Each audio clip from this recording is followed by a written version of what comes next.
This is your quick guide to beating week 3 of Pantheon. We have Rhulk Indomitable this week. We're at minus 15 power now. Okay, you're starting to really feel the heat, especially if you're in that Explicator, that planet's encounter. That fire tornado is going to absolutely mow through your team. Okay, we're going to give you all the strategies you need to beat the entire Pantheon, but I'm going to start first with the most difficult one, which was Rhulk this week, because I think a lot of you, considering if you've done Pantheon the last week or the last 2 weeks rather, you probably are able to make it to Rhulk, but Rhulk himself might just be a little too difficult for you. I'm going to break it down how you're going to beat Rhulk this week, and then I'll go through and talk about the rest of the bosses, which I can quickly gloss over because if you've been doing Pantheon at all, you're going to kind of get the gist of what to use, all right?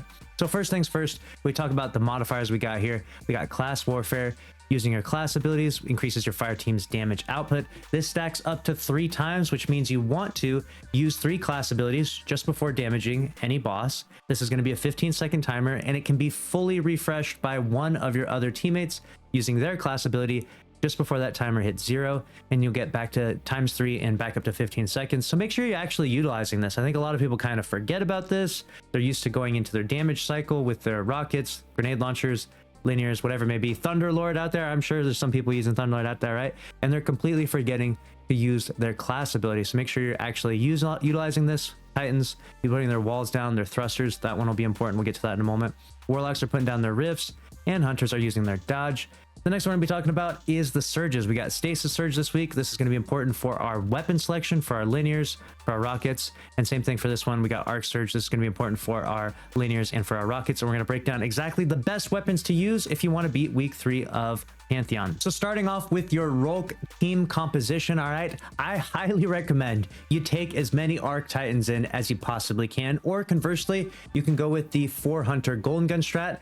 Either strat is really popular at this point in time. I'm going to break down both of them for you so you can make a decision for yourself which one you think is the best. All right, the first strat I'm talking about is the one that I utilized for the last 10 hours. We've been dominating Rhulk in Pantheon week 3. We're using 5 Titans, 5 Arc Titans that have Falling Star on. This is super powerful. And then we have Izanagi's Burden. I'm using a Tarnished Metal for a good reason because it has Shoot to Loot. You could use a different weapon. You could use anything that has Shoot to Loot, or you can use Nation of Beasts or something like that. Doesn't really matter too much. And then we're going with Storm Chaser. If you don't already have a God roll or a good roll of the Storm Chaser, what you can alternatively do is use the Fire and Forget. Most people out there will have one or the other. If you don't have either of those, maybe you have a Reed's Regret sitting in your vault. If you don't have either of those, well, or any of those 3 options, you might want to get one of those because it'll actually be kind of important moving on in future encounters in Destiny 2. So we have 5 Titans, and then the 6th person is actually going to be a Warlock, and they're using Ophidians and shooting a rocket.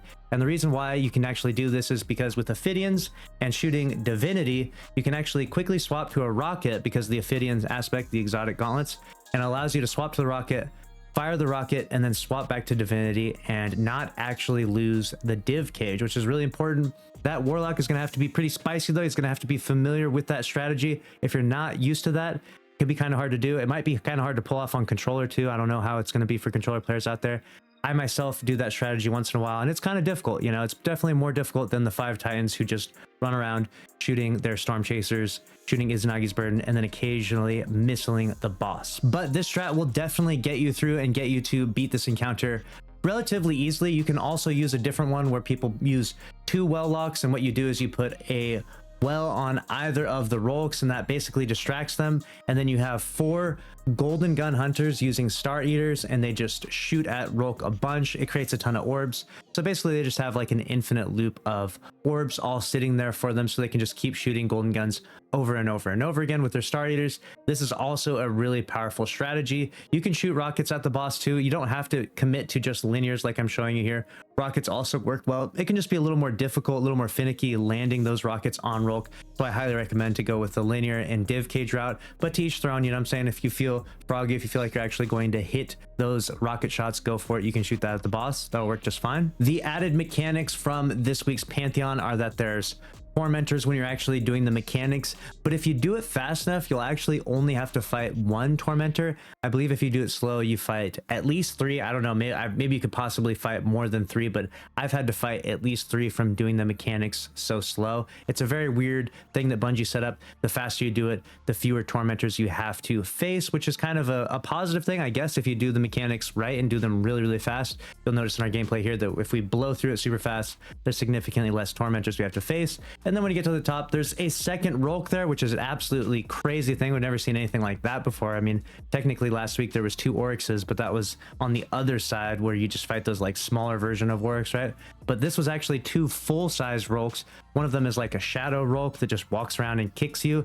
He's really difficult to deal with, and you can't kill him. You're trying to just kill the other Rhulk. He just gets in the way and stuff, so be mindful of that. You can have someone distract him while you're damaging the other boss, or you can do like what I do, which is we just have a bunch of Titans. We're using thruster, we're using shoulder charge, right? We're just running around, flying around. Thruster is really important to use as well for that class buff, and it also gives you damage resistance. And then we have shoulder charge for mobility, and we're running around on Titans. And if we ever feel like we're going to die and we need some health regeneration, you can use an armor mod right here, recuperation, and so that way all the orbs from killing the shadow thrall will be sitting on the ground, and all you have to do is just walk over them as you're circling the map over and over again, running away from these Rhulks, and eventually you'll jump over those orbs and you'll regain health. And so you can spec into that, or you could have a primary ammo weapon that has a healing perk on it that could also work out well for you. Let me know in the comments which strategy you're going to go with. 5 Titans, 1 Warlock, or are you going with 4 Hunters, 2 Warlocks, or do you have an entirely different team composition that you think works even more optimally than that? If you do, feel free to comment that down below as well. I'll happily make an updated video. It's just I've been in there for 10 hours now. We've beaten it multiple times,